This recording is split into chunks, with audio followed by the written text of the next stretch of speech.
Puji Tuhan, kita jumpa lagi Bapak Ibu saudaraku yang Tuhan kasih. Dengan saya Pendeta Kidon Santoso. Salam sejahtera di dalam kasih sayang Tuhan Yesus Kristus. Kembali kita akan bersaat teduh untuk hari ini. Mari kita berdoa lebih dahulu sebelum kita membacakan satu ayat untuk kita renungkan bersama. Bapa kami yang baik, terima kasih karena kembali kami mendapatkan kasih karunia-Mu untuk boleh bersekutu bersama dengan Tuhan lewat saat teduh hari ini Tuhan. Dan biarlah kami diberkati dari apa yang firman-Mu akan disampaikan kepada kami, sehingga itu menguatkan dan meneguhkan kami dalam pengharapan iman kami kepadamu. Di dalam nama Tuhan Yesus, sepenuh hati kami buka buat renungan firman Tuhan. Haleluya, amin.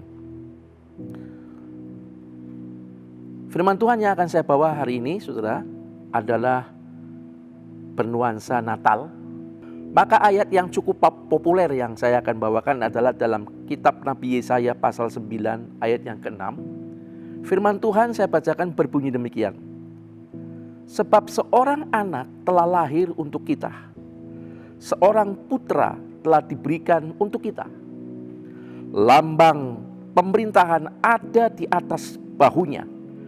Dan namanya disebutkan orang penasehat ajaib. 1. Allah yang perkasa. 2. Bapa yang kekal dan Raja damai. Nah Bapak Ibu, saudara yang dikasih Tuhan, ayat ini adalah ayat nubuat tentang lahirnya Yesus. Jauh sebelumnya oleh Nabi Yesaya.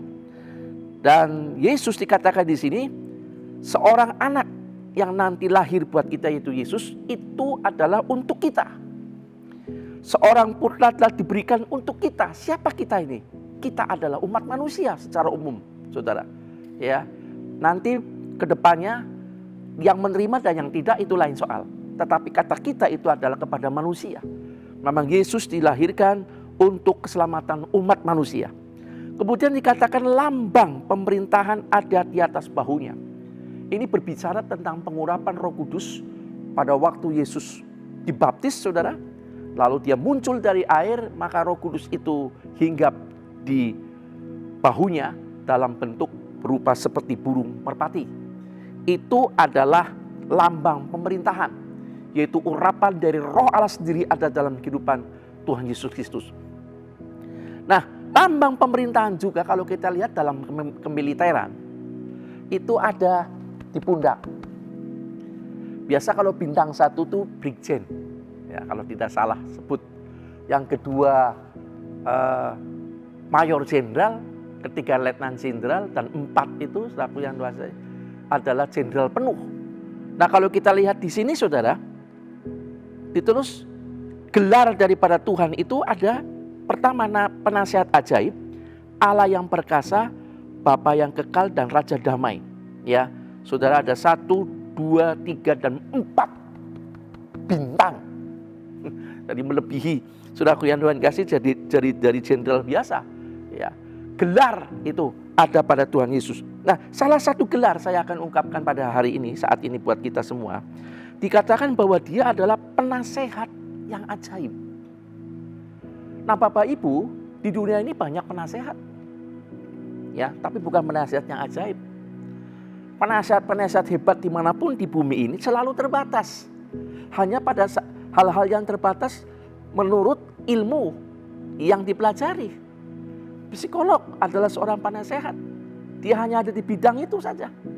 Ya, ekonom juga hanya bisa menasihati soal ekonomi. Tidak bisa di bidang yang lainnya. Tetapi Yesus, Tuhan kita, dia mendapat gelar penasehat ajaib. Nah, kenapa disebut penasehat ajaib? Apa maksudnya? Yang pertama, penasehat ajaib itu saudaraku, kenapa disebut sebagai penasehat ajaib adalah karena Tuhan Yesus memberi nasihat dalam masalah apapun tanpa batas. Ya. Dan masalah apa saja dalam hidup kita, Tuhan bisa berikan solusi lewat nasihatnya. Dan kemudian selain masalah apapun tanpa batas, demikian juga dalam setiap jawabannya selalu memuaskan kita. Ya. Dan setiap perkataannya itu adalah perkataan yang hidup. Sebagai penasihat ajaib, apa yang dikatakan itu selalu terjadi. Kata-katanya hidup, tidak hampa. Seperti penasihat-penasihat biasa yang hanya kira-kira. Tapi semua nasihat yang dari Tuhan, yang adalah firman hidup itu, selalu ya dan amin, dan selalu digenapi. Selalu terjadi. Itu ajaibnya. Kenapa disebut penasihat yang ajaib? Yang kedua, Bapak Ibu, disebut penasihat ajaib karena Yesus mampu memberikan solusi. Ya, baik tentang masa lalu saudara, masa sekarang yang saudara sedang hadapi, sampai kepada masa yang akan datang. Itu ajaibnya di situ. Tidak ada penasihat yang seperti Yesus. Itulah sebabnya satu-satunya gelar yang disebut penasihat ajaib adalah Yesus Kristus buat kita. Lalu yang ketiga, setiap nasihatnya itu selain selalu digenapi, bagi Tuhan tidak ada yang tidak mungkin dari apa yang dimintakan untuk dia cari jalan keluar. Setiap perkataannya selalu jadi, walaupun menurut kita itu nggak mungkin. Tapi bagi setiap orang yang percaya kepada Yesus, kepada nasihat Yesus, firman Tuhan katakan, bagi orang yang percaya, tidak ada yang tidak mungkin. Bukankah itu ajaib? Tidak ada penasihat seperti itu selain Yesus Tuhan kita. Dan yang keempat, Tuhan selalu memberi solusi yang terbaik. Tidak pernah menyesatkan dalam memberi nasihat. Tapi selalu yang terbaik untuk orang-orang yang datang kepadanya. Yang bertanya kepadanya. Yang membutuhkan jalan keluar. Yesus selalu memberikan jalan solusi yang terbaik. Termasuk dosa kita. Yang harusnya binasa. Yang tidak bisa ditebus oleh apapun kecuali oleh kematian. Tuhan memberikan solusi terbaik. Sampai dirinya sebagai penasihat ajaib. Turun tangan. Terjun langsung. Disitulah keajaiban Tuhan sebagai penasihat yang luar biasa. Nah, kalau kita sudah mengerti masalah ini, mari kita berpikir, saudara. Saya mau tanya ini, apakah ada di antara saudara yang masih percaya kepada dukun? Maaf, percaya Tuhan iya, percaya dukun tidak. Bertobatlah, saudara. Tuhan kita penasihat ajaib, di luar dia tidak ada satu nasihat yang benar. Yang kedua, apakah masih ada saudara yang masih percaya kepada ramalan?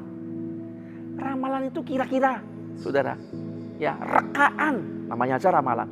Tapi nasihat dari firman Tuhan, yaitu pribadi Yesus firman yang menjadi manusia, adalah nasihat yang paling jitu dan benar.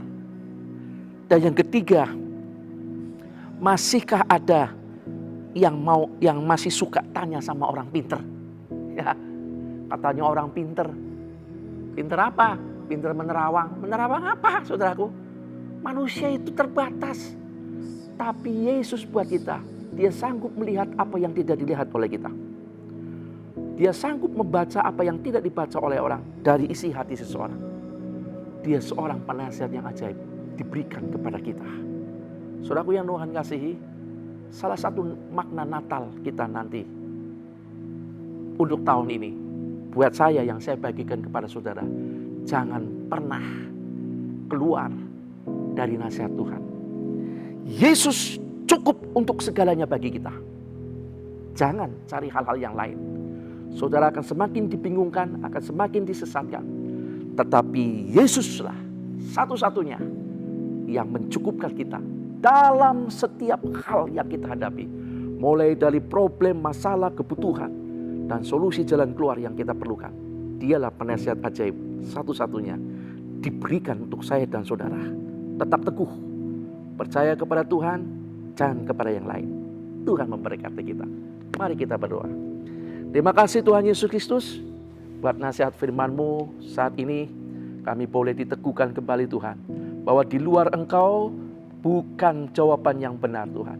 Di luar Engkau tidak ada kepastian. Tetapi hanya di dalam Engkau Tuhan satu-satunya. Ada keselamatan, ada jawaban yang pasti, dan ada hal-hal yang terbaik bagi kami. Terima kasih buat karunia-Mu Tuhan. Di mana Engkau telah hadir ke dalam kehidupan kami. Ke tempat hidup kami, yaitu hati kami. Biarlah Engkau yang sudah lahir dalam hidup kami boleh terus bertumbuh dan menguasai kami Tuhan. Sehingga seluruh kehidupan kami Tuhan dipenuhi oleh pribadi-Mu sebagai firman yang hidup dan kami boleh terus hidup dalam tuntunan Tuhan. Berkati setiap yang menyaksikan, mendengar saat teduh ini Tuhan. Apapun yang sedang dihadapi Tuhan, biarlah Engkau sendiri yang memberikan solusi dan jawaban yang terbaik. Oleh karena firman-Mu yang diberitakan pada saat ini, Engkaulah Tuhan, penasihat kami yang ajaib. Terpujilah Tuhan, dan kami ucap syukur untuk renungan saat ini dalam nama Tuhan Yesus Kristus. Haleluya. Amin. Salam jumpa kembali di lain waktu saudara. Tetaplah setia kepada Tuhan. Kita akan jumpa lagi. Tuhan memberkati.